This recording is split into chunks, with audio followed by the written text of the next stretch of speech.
WhatsApp boys, आज के video में हम लोग बात करने वाले हैं बर्गर गर्ल्स के बारे में। हाँ यार, लड़कियां भी बर्गर होती हैं और वो लड़कों से ज्यादा बड़ी बर्गर होती हैं। वीडियो को शुरू करने से पहले डिस्क्लेमर सुन लो, स्पेशली लड़कियां इस डिस्क्लेमर पर गौर करें। यह वीडियो सिर्फ और सिर्फ मजाक के लिए बनाई गई है और इस वीडियो में तमाम बातें बर्गर गर्ल्स और कुछ मखसूस लड़कियों को ही की गई है। मेहरबानी फरमाकर बाकी खवातीन ऑफेंड ना हो, धन्यवाद। पहले नंबर पर तो मैं आपको ये बात बता दूं, बर्गर गर्ल्स को हम बर्गर नहीं कह सकते, क्योंकि बर्गर होता है और गर्ल्स होती हैं, तो हम इनको बर्गर गर्ल्स के बजाय ब्रैलर चूचियां कहकर पुकारेंगे। मस्त प्लान है। इन ब्रैलर चूचियों की तमाम इकसाम से तो मैं वाकिफ नहीं हूँ। अलबत्ता पाकिस्तान के एक अजीम शान यूट्यूबर की रिसर्च के मुताबिक बर्गर गर्ल्स की 3 इकसाम। पहली किस्म की चूचियों को हम कहेंगे मॉडर्न चूचियां, दूसरी किस्म की चूचियों को हम कहेंगे शुअरमा चूचियां और तीसरी किस्म की चूचियां मेरी मनपसंद चूचियां। इनको तो मैं इतना जलील करूंगा कि दुनिया में रहने वाली तमाम इस किस्म की चूचियां याद करेंगी। अब हम लोग अपनी आसानी के लिए मॉडर्न चूचियों को x के इक्वल लेट कर लेंगे, शुअरमा चूचियों को y के इक्वल लेट कर लेंगे और एंड वालियों को तुम z समझ लो। तो चलो यार, कार्रवाई शुरू करते हैं। मेरा मेकअप है मेरी मर्जी।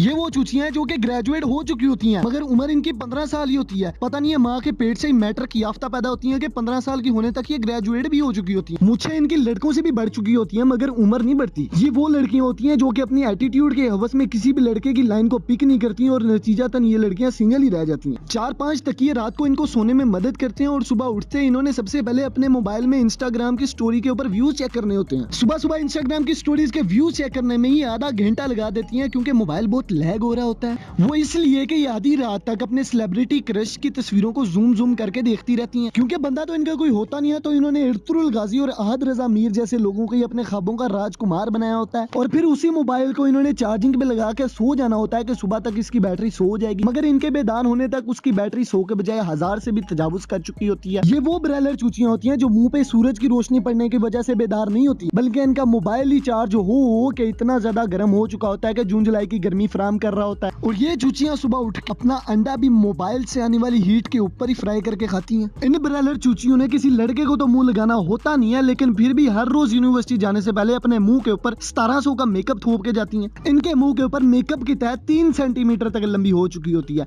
जिसकी वजह से इनका बड़ा सा मुंह और भी ज्यादा बड़ा लगने लग जाता है। ऐसी ब्रैलर चूचियां यूनिवर्सिटी में क्लास बंक करके अपनी गोद के अंदर बैग और रजिस्टर रख के बैठी होती हैं। दूर से देखने वाला यही समझता है कि मोहतरमा पढ़ रही हैं, अब्दुल्ला पढ़ रही हैं, लेकिन अगर पास जाकर देखा जाए तो बहन जी रात को अपनी खाला की बेटी की मंगनी पर जाने के लिए अपने हाथ के ऊपर मेहंदी लगा रही होती हैं। ऐसी ब्रैलर चूचियों का अंजाम यही होता है कि इनकी शादी अपनी फुफ्फो के उस बेटे के साथ होती है जिसको उसकी मोहल्ले की कोची से कोची बच्ची भी मुंह नहीं लगाती। नतीजातन हर 9 माह बाद एक शेर या शेरनी इस दुनिया के अंदर जन्म लेते हैं और शादी के 10 साल तक इनकी 2 की फैमिली 9-2-11 हो चुकी होती है।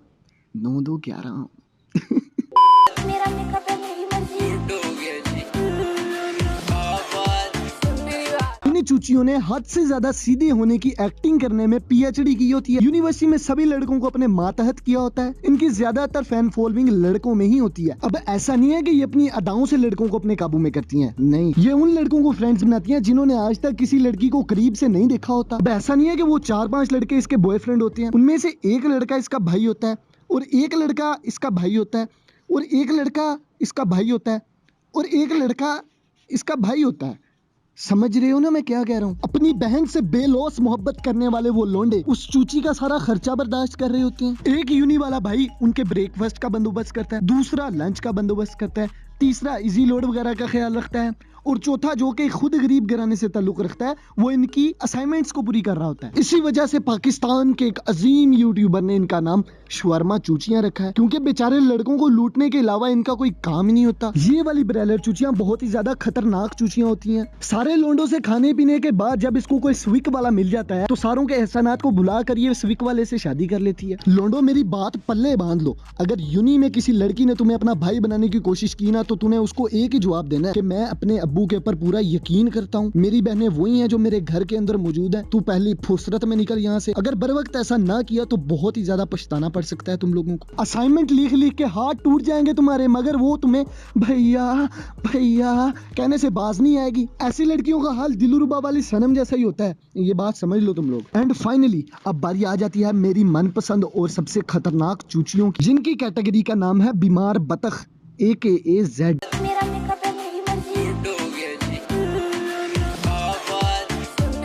बहुत सोचने के बाद मुझे इन लड़कियों का मकसद तो समझ नहीं आया, मगर इन लड़कियों का काम होता है कि सोशल मीडिया के ऊपर उन लड़कों को ढूंढा जाए जो कि बहुत ही ज्यादा सेंसिटिव होते हैं। ये लड़कियां लड़के के सेंसिटिव होने का अंदाजा उसकी तस्वीर को देखकर ही लगा लेती। शिकार मिलने के बाद इन चूचियों ने उन लड़कों की तस्वीर या उनका जो भी कंटेंट वो बनाते हैं उसकी तारीफ करना शुरू कर देनी होती है। फर्ज करो कि कोई लड़का सॉन्ग्स के कवर बनाता है इंस्टाग्राम के ऊपर, तो इन लड़कियों ने उनके फुल फैन बन के उनसे बातचीत करना शुरू कर देनी होती है और साथ ही साथ वो चूची उसको एहसास दिलवाती रहती है कि उसे उसकी नई वीडियो का इंतजार है। लिहाजा वो लड़का उसको दोस्त मानकर उस पर यकीन करना शुरू कर देता है। यकीन का सफर तय हो ही रहा होता है कि उस दौरान वो चूची उस लड़के के मुताल्लिक वो बातें पता कर लेती है जो उसको किसी लड़की के अंदर पसंद हो। आहिस्ता आहिस्ता गुफ्तगू में इजाफा होता है और एक दिन ऐसा आता है कि वो चूची उस लड़के को प्रपोज कर देती है और उसको वो तमाम खूबियां शो करवाती है जो उस लड़के को चाहिए होती है। अब चूंकि उस लड़के को उसकी सोच के मुताबिक लड़की और वो लड़की जिसमें वो तमाम खूबियां पाई जाती हैं जिसका वो ख्वाहिशमंद है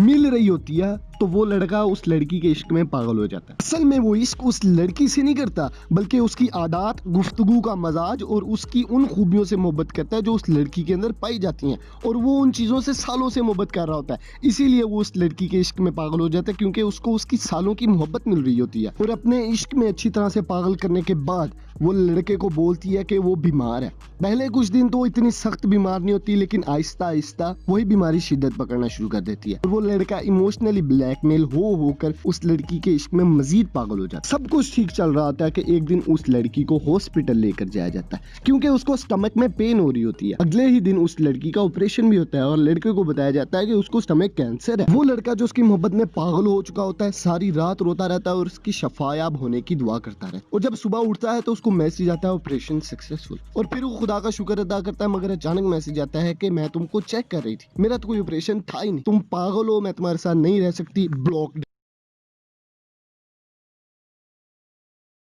उस लड़के ने उस लड़की की परवाह की तो वो उस टेस्ट में फेल हो गया उस लड़की के मुताबिक। पर अगर वो ना करता तो तुम लोगों को क्या लगता है कि वो पास हो जाता? अजीब यार। मैं ये नहीं कह रहा कि रिलेशनशिप में अगले बंदे की लॉयलिटी को चेक करना बुरी बात है, लेकिन यार इस तरह से चेक करो कि अगला बंदा हर्ट भी ना हो, सही है ना। और उस चूची ने एक को इमोशंस में डालकर दूसरा बकरा ढूंढ लिया होगा यकीनन। भाइयों ऐसी लड़कियों के अंजाम से तो मैं वाकिफ नहीं हूँ लेकिन तुमको एक सलाह जरूर दूंगा। अगर तुम लोगों के पास कोई लड़की आकर कहेगी उसको कोई सीरियस डिजीज है यानी कि कैंसर है, तो तुम लोगों ने उसको बस ये कहना है, जानी अगर तुम्हें सच में कैंसर है ना तो मैं अल्लाह ताला से दुआ करता हूँ कि अल्लाह ताला आपको शिफा दे, और अगर आपको कैंसर नहीं है तो अल्लाह करे कि तुम्हें कैंसर हो जाए। और ये कहने के बाद तुमने ब्लॉक कर देना, पर ना पछताओगे। जानिए एक्सपीरियंस से बता रहा हूँ तुम लोगों को, सही है ना। वीडियो के रिलेटेड तुम्हारा जो भी ओपिनियन है कमेंट बॉक्स के अंदर मुझे जरूर बताइएगा। वीडियो को लाइक कर दीजिएगा और हाँ यार प्राइवेट इंस्टाग्राम है हमारा, वहाँ पर आओ, बहुत ही ज्यादा मजे करते हैं हम लोग, सबसे बात करते हैं और बहुत ही ज्यादा शुगर मेला लगता है, मीम्स वगैरह शेयर होती हैं। तो क्या कर रहे हो, आओ और वहाँ पे मुझे ज्वाइन करो प्लीज। और हाँ ये वीडियो बनाने में मुझे बहुत ही ज्यादा मेहनत लगी है, तो प्लीज प्लीज प्लीज मेरे चैनल को सब्सक्राइब करके बेल आइकन के ऊपर जरूर क्लिक कर दो अगर तुम्हें कोई भी पॉइंट मेरी वीडियो का पसंद आया है तो हाँ यार मिलते हैं तुम लोगों से अगली वीडियो में, तब तक के लिए गुड बाय।